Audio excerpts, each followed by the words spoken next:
لیے لیسن ہے. آج میں اپنے بیان میں صرف آپ کو واقعہ کربلا یا اس کربلا کے جو حقائق ہے وہ نہیں بتانے آیا. یہ تو کئی بار ہم نے سنے ہیں کہ کیسے لڑائی شروع ہوئی, تو کب پانی بند ہوا, تو پہلا وار کس نے کیا, تو پہلا شہید کون ہوا. یہ واقعات ہم سنتے رہتے ہیں, مگر فرق کیا پڑتا ہے. 1400 سال کے قریب وقت گزر گیا ہے کہ امام علی مقام, امام عرش مقام, امام تشنا کام, امام حسین رضی اللہ تعالیٰ عنہ اور ان کے رفقا کو کس بے دردی سے اس کربلا کے میدان میں پیاسا شہید کیا گیا. اچھا کمال کی بات دیکھیں, محبت دیکھیں. اللہ کریم نے, ہم اللہ کا شکر بھی ادا کرتے ہیں کہ ہمیں اہل بیت سے, نبی پاک کے خاندان سے کیسی محبت دی ہے. ہم میں سے کئیوں کے والدین کا انتقال ہو گیا ہے. ماں سے بڑھ کر تو کوئی نہیں نا, والد سے بڑھ کر تو کوئی نہیں, لیکن جیسی تکلیف ان کے انتقال کے وقت ہوئی تھی, 2-3 سال 4 سال میکسیمم 5-7 سال کے بعد وہ تکلیف نہیں ہوتی ہے, وہ تکلیف نہیں ستاتی. مگر 1400 سال ہو گئے ہیں.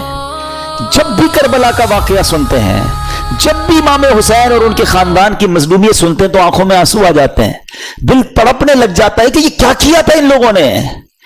ہیں شاعر لکھتے ہیں نا, جن کو دھوکے سے کوفے بلایا گیا, جن کے بچوں کو پیاسا رلایا گیا, جن کی گردن پہ خنجر چلایا گیا, اس حسین ابن حیدر پہ لاکھوں سلام. یہ ایسا عجیب واقعہ ہوا ہے کہ آج بھی جب سنتے ہیں, پڑھتے ہیں, تو عقل حیران ہو جاتی ہے. اور یہ ہستی کون تھی, ان کا اسٹیٹس کیا تھا, ان کا مرتبہ کیا تھا. جب یہ سنتے ہیں تو اور عقل حیران ہو جاتی ہے کہ اتنے بڑے مرتبے والی شخصیت کے ساتھ ایسا ظلم. کیا وہ اندھے ہو گئے تھے؟ کیا انہیں سمجھ نہیں تھی کہ ہم کن پر یہ ظلم کر رہے ہیں؟ امام حسین رضی اللہ تعالیٰ عنہ کے مرتبے کو سمجھنے کے لیے میں آپ کو ایک واقعہ سناتا ہوں. ایک بار نبی پاک علیہ السلام کی گود میں پیارے آقا کے اپنے صاحبزادے حضرت ابراہیم رضی اللہ تعالیٰ عنہ ہیں اور امام حسین رضی اللہ تعالیٰ عنہ ہیں. جبریل امین آئے اور عرض کرتے ہیں, حضور اللہ تعالیٰ ان دونوں کو آپ کے پاس جمع نہیں فرمائے گا, ایک ان دونوں میں سے یعنی دنیا سے چلے جائیں گے. اب آپ ڈیسائیڈ کریں. یہ اختیار دیا گیا کہ آپ کے اپنے بیٹے یا آپ کے نواسے, کس کو رکھنا چاہیں گے. نبی پاک نے گویا امام حسین کو سلیکٹ کیا. کچھ ہی دنوں کے بعد پیارے آقا کے صاحبزادے حضرت ابراہیم کا وصال ہو گیا, اور نبی پاک امام حسین کو کہا کرتے تھے, یہ وہ میرا بیٹا ہے جس کے لیے میں نے اپنے بیٹے کو قربان کیا ہے. لیول آف لو سوچیں کتنا تھا, افیکشن کیسی تھی کہ اپنا بیٹا قربان کر دیا امام حسین رضی اللہ تعالیٰ عنہ پر. میرے آقا فرمایا کرتے, حسین مجھ سے ہے اور میں حسین سے ہوں. کبھی کاندھے پر بٹھانا ہے, کبھی گود میں اٹھانا ہے, کبھی چومنا ہے, کبھی کہتے یہ میرے پھول ہیں. بالکل لٹرلی میرے آقا پھولوں کی طرح انہیں سونگا کرتے تھے. امام حسن اور امام حسین کا مرتبہ وہ ہے. سیدی اعلیٰ حضرت لکھتے ہیں نا, ان دو کا صدقہ جن کو کہا میرے پھول ہیں, کیجئے رضا کو حشر میں خندہ مثال گل. حضور ان دو کا صدقہ جن کو آپ نے پھول کہا تھا. ایک اور جگہ سیدی اعلیٰ حضرت گویا اس پورے خاندان کو, پنجتن پاک کو ایک باغ کی طرح سمجھاتے ہیں. میں کیا بات رضا اس چمنستان کرم کی, کیسا چمن تھا, کیسا کرم کا باغ تھا. کیا بات رضا اس چمنستان کرم کی, زہرا ہے کلی جس میں حسین اور حسن پھول. یہ کیسا خاندان ہے. نبی پاک اتنی محبت فرماتے. امام حسن رضی اللہ تعالیٰ عنہ کو ایک بار نبی پاک کاندھوں پر بٹھائے اور جا رہے ہیں. کسی نے کہا, اے برخوردار کیسی تجھے سواری ملی. ایک صحابی کہتے ہیں, کتنے خوش نصیب ہو اے حسن, تمہیں سواری کیسے ملی, کیونکہ نبی پاک کے کاندھے پہ ہے نا. سنو میرے آقا کیا کہتے ہیں. آقا کہتے سوار بھی کتنا اچھا ہے, اتنا پیار ہے اپنے نواسوں سے. پیارے آقا علیہ السلام کی حدیث مبارک جس کا مضمون ہے, جو حسین سے بغض رکھے اس نے مجھ سے بغض رکھا. اتنے فضائل, اتنے نازوں سے پالا ہوا. اور پھر ایک اور عجیب بات بتاؤں آپ کو. حضرت امام حسین, اچھا پہلے ایک فضیلت کی بات اور سن لیں, پھر وہ عجیب بات بتاتا ہوں. ہمارے گھر میں بچہ پیدا ہوتا ہے, ہماری خواہش ہوتی ہے کسی مولوی صاحب کو ڈھونڈیں, اذان دلوا دیں, کوئی اور نیک آدمی مل جائے تو ان سے گٹی دلوا دیں, شہد کو چٹا دیتے ہیں یا کھجور چھوٹی سی کھلا دیتے ہیں. یہ تحنیک ہے اور یہ سنت ہے, کرنا چاہیے, اچھی بات ہے. آج کل تو ڈاکٹر الاؤ نہیں کرتے. لیکن امام حسین کی قسمت پر ہماری جانیں قربان. ویری فرسٹ جو خوراک آپ کے منہ میں جاتی ہے نا, ایسا نہیں تھا کہ ان کو شہد چٹایا گیا یا ان کو کھجور کھلائی گئی. امام حسین کی منہ میں نبی پاک نے اپنی زبان داخل کر دی. پہلی خوراک لعاب مصطفیٰ ہے صلی اللہ تعالی علیہ وسلم. آپ سوچئے سٹارٹ کیسا ہے کہ زندگی میں اگر پہلا کچھ لقمہ کھایا ہے یا کوئی چیز حلق کے نیچے جا رہی ہے تو وہ سرور کائنات علیہ الصلوۃ والسلام کا لعاب دہن ہے. اذان کس نے دی؟ آپ کے امام حسین کی کانوں میں اذان دینا بھی ان کی نصیب. دیکھیں کہ ان کے کانوں نے پہلی آواز سنی اللہ اکبر، اللہ کا نام سنا، اور زبان تھی حبیب خدا کی. کیا بیان کریں ہم؟ ہمارے پاس سچی بات بتاؤں، ہماری اوقات بھی نہیں ہے. ہمارے پاس نہ وہ الفاظ ہیں نہ ہماری اوقات ہے کہ ہم حسنین کریمین اور اس گھرانے کی شان بیان کریں. ہم تو بس صدقہ لینے جمع ہوئے ہیں، خیرات لینے جمع ہوئے ہیں کہ کچھ ان کا ذکر کر لیں. اور وہ شاعر کہتے ہیں نا، کچھ نواسوں کا صدقہ عطا ہو، در پہ آیا ہوں بن کے سوالی. ہم تو صدقہ لینے جمع ہوئے ہیں، نہ ہماری اوقات ہے نہ ہمارے پاس کچھ پیش کرنے کو ہے. تو یہ وہ ہستیاں ہیں. اور پھر عجب بات جو میں بتانا جا رہا تھا کہ آپ کی ولادت کے ساتھ ہی یہ خبر بھی نبی پاک علیہ الصلوۃ والسلام کو بتا دی گئی تھی کہ امام حسین شہید کیے جائیں گے. فرشتوں نے آ کر بتائی تھی، اور ایک فرشتے نے تو آپ کو اس جگہ کی مٹی بھی لا کر دکھائی کہ حضور یہ وہ جگہ ہے جہاں امام حسین کو شہید کیا جائے. یہ سب کیا تھا؟ اچھا، امام حسین کو خود بھی پتا ہے، بی بی فاطمہ کو بھی پتا ہے، اور مولا علی کو بھی پتا ہے، کئی صحابہ کو پتا تھا کہ شہید کر دیے جائیں گے. اور یہ بھی بتایا گیا کہ حضور آپ کی امت ہی شہید کرے گی.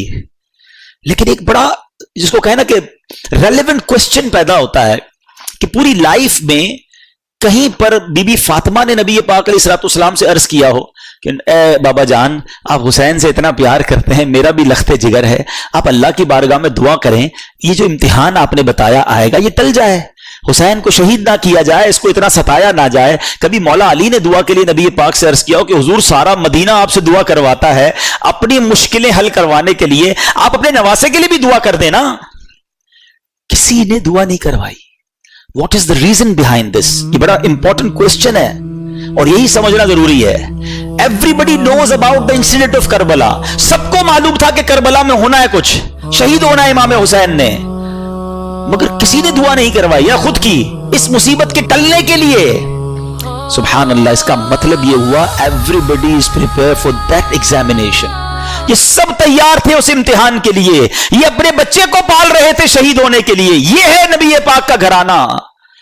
کہتے نا شاعر، زباں پر شکوے رنجو علم لایا نہیں کرتے، نبی کے نام لیوا غم سے گھبرایا نہیں کرتے. اور یہ ہم سب کے لیے لیسن ہے. آج میں اپنے بیان میں صرف آپ کو واقعہ کربلا یا اس کربلا کے جو حقائق ہے وہ نہیں بتانے آیا. یہ تو کئی بار ہم نے سنے ہیں کہ کیسے لڑائی شروع ہوئی تو کب پانی بند ہوا تو پہلا وار کس نے کیا تو پہلا شہید کون ہوا. یہ واقعات ہم سنتے رہتے ہیں، مگر فرق کیا پڑتا ہے میری اور آپ کی زندگی میں؟ ہم امپلیمنٹیشن کیا لے کر جاتے ہیں؟ ہم میں سے کئی وہ ہیں جن کی زندگی میں 40 بار عاشورہ آیا ہوگا، کسی کی زندگی میں 30 بار آیا، کسی کی زندگی میں 50 بار عاشورہ آیا. عاشورے کا دن اتنی بار آیا، فرق کیا آیا تمہاری زندگی میں؟ تم نے اپنی زندگی میں کیا سیکھا اس واقعے سے؟ آج ہم کچھ سیکھ کر اٹھے نا کہ پیغام کیا دیتا ہے کربلا کا میدان، یہ واقعہ سکھاتا کیا ہے مجھے اور آپ کو؟ پہلا میسج یہ سمجھو کہ ہر بندہ تیار تھا امتحان کے لیے، اور آج ہم ہے کہ چھوٹا سا امتحان آ جائے تو زبان پر شکوہ ہے، شکایات ہیں، کمپلینز، شکر نہیں ہے، اور آزمائش کے لیے پریپیئر بھی نہیں ہے کیونکہ قرآن نہیں پڑھتے. حالانکہ قرآن میں رب عز و جل نے باقاعدہ اناؤنس کر دیا ہے. سورہ بقرہ کی بڑی مشہور آیت ہے، کئی بار سنی ہوگی، وَلَنَبْلُوَنَّكُمْ بِشَيْءٍ مِّنَ الْخَوْفِ وَالْجُوعِ وَنَقْصٍ مِّنَ الْأَمْوَالِ وَالْأَنفُسِ وَالثَّمَرَاتِ وَبَشِّرِ الصَّابِرِينَ الَّذِينَ إِذَا أَصَابَتْهُمْ مُصِيبَةٌ قَالُوا إِنَّا لِلَّهِ وَإِنَّا إِلَيْهِ رَاجِعُونَ. اچھا، اسی آیت سے پہلے جو آیت جہاں سے سٹارٹ ہوا، یہ ٹاپک سٹارٹ ہوا تو کیا فرمایا؟ یا ایھا الذین آمنوا استعینوا بالصبر والصلاۃ ان اللہ مع الصابرین. پہلے سے قرآن گویا آپ کا مائنڈ سیٹ کر رہا ہے کہ دیکھو اللہ صبر کرنے والوں کے ساتھ ہے. اے ایمان والو، مدد طلب کرو نماز سے اور صبر سے. اور پھر کہا اللہ صبر والوں کے ساتھ ہے. پھر آگے ٹاپک شروع ہوتا ہے کہ ہم ان قریب تمہیں آزمائیں گے. وَلَنَبْلُوَنَّكُمْ. کن چیزوں سے؟ اچھا لسٹ بھی دے دی قرآن نے تمہیں بھوک سے آزمائیں گے, غربت آ جائے گی, تمہارے پھل کم ہو جائیں گے, تمہارا مال کم ہو سکتا ہے, تمہیں خوف بھی ہو سکتا ہے دشمن کا, ڈیفیکلٹیز آ سکتی ہیں لائف میں.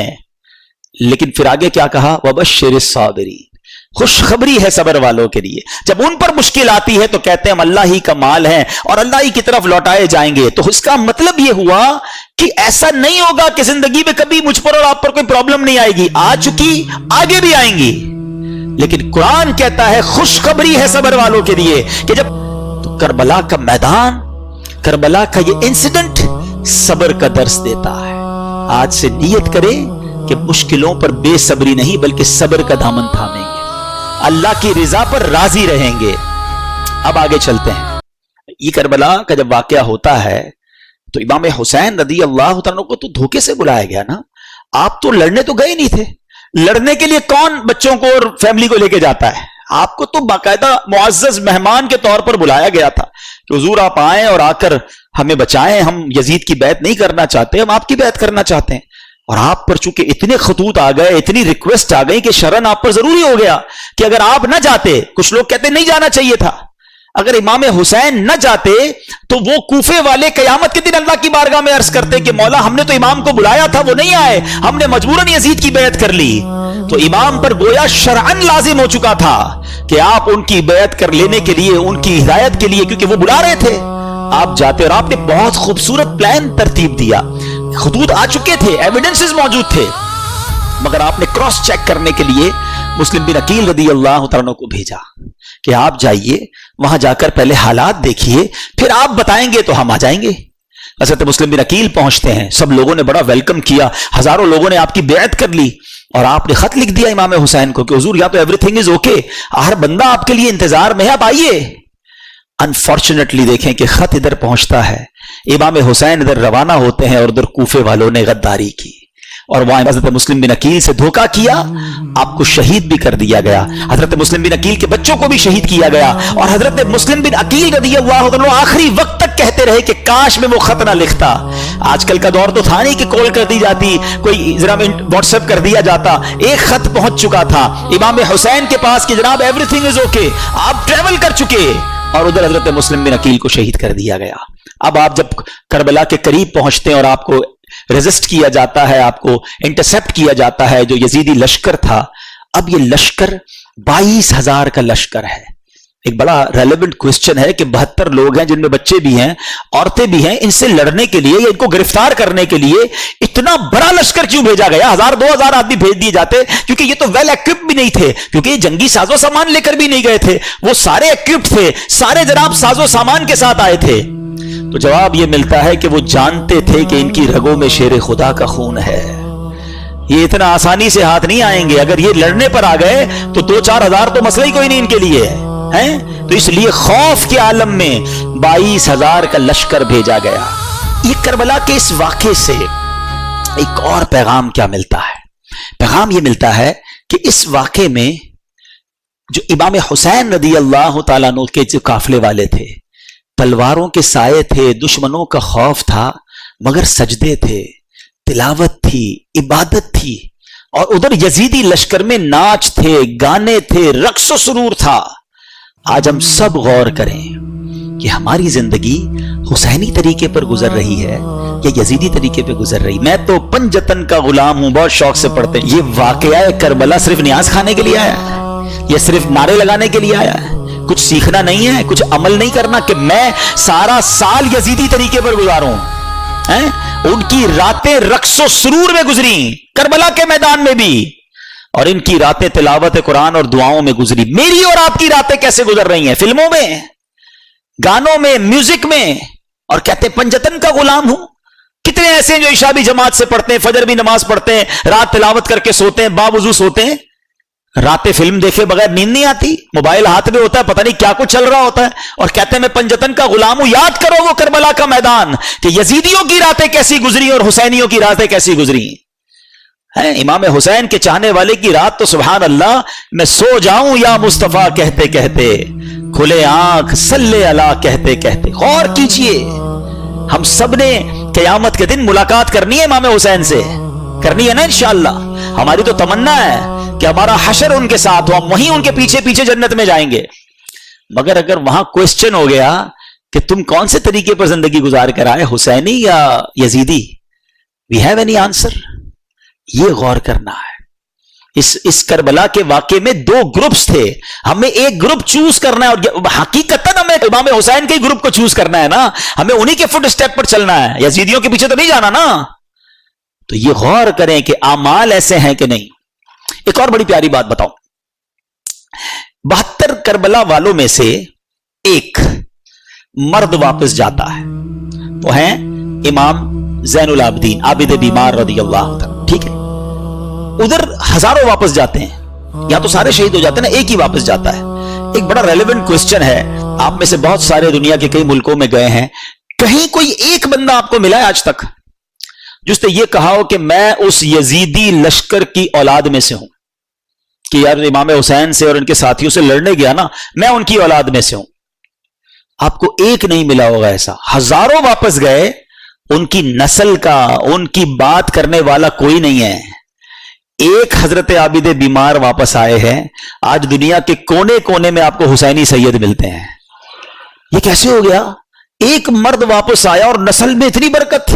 سبحان اللہ. اس سے کربلا کے اس واقعے سے سیکھنے کو ملا کہ جو چیز اللہ کی راہ میں قربان کی جائے اللہ اس میں برکت ڈال دیتا ہے. ہاں, وہ بڑی پیاری بات, بڑا خوبصورت جملہ پڑھا, کربلا کی کہانی بس اتنی سی ہے, یزید تھا حسین ہے, بس وہ ختم.